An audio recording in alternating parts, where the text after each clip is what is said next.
For centuries, prophecies about the end times have been a source of both fear and, let's be honest, a lot of fascination.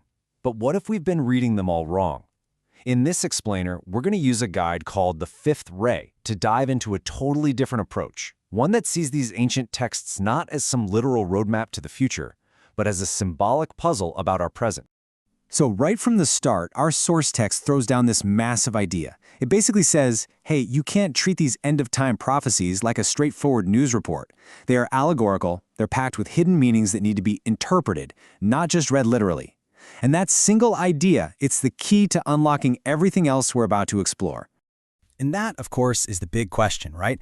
If these prophecies are really puzzles, then where are the keys? How do we get from this ancient, often really strange-sounding language to a message that actually makes sense for us today? So let's dive right into that puzzle. You know, the core problem is that these texts were written for a completely different time, using symbols and language that can seem, well, almost alien to us now. And if you take them literally, you can end up with some pretty bizarre conclusions.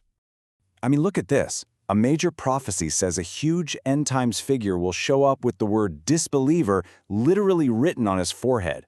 Now, to you and me, that sounds like something straight out of a comic book. It immediately makes you stop and ask, wait, is this for real or is something else going on here? And this is where we get to the core of our source text's argument. It actually gives us a set of keys to unlock these prophetic puzzles to help us shift our whole perspective from the literal to the symbolic. And here's the really fascinating part. The obscurity is on purpose. The idea, according to the text, is that if the future were spelled out perfectly clearly, it would completely destroy free will, right? Belief wouldn't be a choice anymore, it'd be a compulsion, and the whole test of human life would be totally meaningless. Our source calls this the wisdom of obscurity, and it's built on three key ideas. First, it's a test of will. The ambiguity forces us to make a real choice to believe or not. Second, these stories are allegories, filled with metaphors. They're not news reports from the future. And finally, all this secrecy serves a really human purpose. Think about it. If we knew the exact end date, we'd either give up completely or live in constant panic. The meaningful struggle of life would just be gone. Now, there's a formal term for this whole method of interpretation. It's called ta'wil. And it's basically the practice of looking past the literal words to find the deeper, hidden, intended meaning. This is the main tool our source uses to decode all of these prophecies. Okay, so we have our key, this concept of ta'wil. So let's test it out, right? Let's apply it to one of the most famous and feared figures in all of prophecy, the Antichrist. In Islamic traditions, you'll often hear him called the Dajjal, or, as our source specifies, the Sufyan. All right, first up, a prophecy says the Sufyan's hand will be pierced.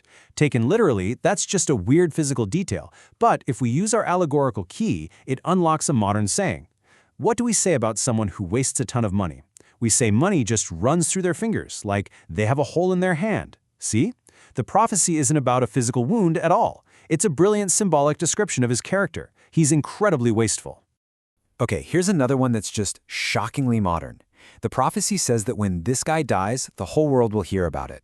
Imagine hearing that 1,000 years ago. It would sound like magic. But through the lens of ta'wil, the meaning is crystal clear to us today. It's talking about mass media. Radio, TV, the internet. The news of his death will be broadcast everywhere, instantly. This next one is pretty wild. The prophecy says the Dajjal will ride a wondrous ass, as in a mount. So how can an ancient writer possibly describe something like a train? Well, maybe by calling it a mount with a belly full of fire that pulls along these little rooms or carriages. This interpretation doesn't see a strange animal. It sees a brilliant metaphorical description of technology, like a train, a car, or even an airplane that was centuries away from being invented. Now here's where things get even more interesting. The text actually makes a distinction between two different Antichrist figures. On one side, you have the Great Dajjal, who is this global atheistic force that rules through brute power. But on the other, you have the Islamic Dajjal, the Sufyan, who actually rises up from within the Muslim world and operates through cleverness and deception, even tricking scholars into following him. They're like two different faces of the same corrupting force. So, okay, this interpretation method can decode individuals, but our source text takes it even further. It argues that some prophetic figures aren't people at all. They are actually powerful ideas, entire ideologies that are personified as monsters. So you've probably heard of Gog and Magog, usually depicted as these monstrous hordes that bring destruction. But in this view, they aren't literal monsters. They represent the rise of anarchy, a destructive, nihilistic ideology that respects absolutely no rules and just wants to tear everything down. Now, our source text lays out a very specific, and I'll say provocative, timeline for how this ideology develops. It presents a chain of events arguing that it all started with the French Revolution, moved through socialism, then to Bolshevism. The argument within the text is that each of these movements chipped away at traditional values, paving the road for the ultimate ideology of pure anarchy. So this all builds to a final, prophesied showdown. But just like with everything else we've seen, the text argues this is not a physical battle with swords and armies. It's a battle of ideas. And this brings us to this final, incredible image from the prophecies. The Dajjal is described as this colossal, overwhelming figure. And his opponent, Jesus, is tiny in comparison. It looks like a completely impossible fight. But again, this isn't literal. It's a powerful metaphor for the world we live in. So what's the real meaning here? Well, the Dajjal's massive size represents the overwhelming power of materialism and modern atheism in our world. And Jesus' tiny form? That represents pure spirituality and faith. The battle is the struggle between these two worldviews. And the text concludes that the thing that will ultimately defeat this materialistic worldview is a spiritual alliance, a union of true, pure Christianity and Islam standing together against their common ideological enemy.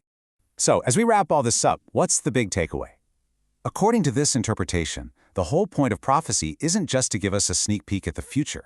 It's not some kind of cosmic spoiler alert. Instead, it's a mirror. It's a symbolic warning about these timeless conflicts that have always defined humanity. The struggle between faith and materialism, between tyranny and compassion, and the constant threat of our best values decaying. The names and the symbols might be ancient, but the struggles they represent, they're happening right here, right now. Which leaves us with one final question to think about.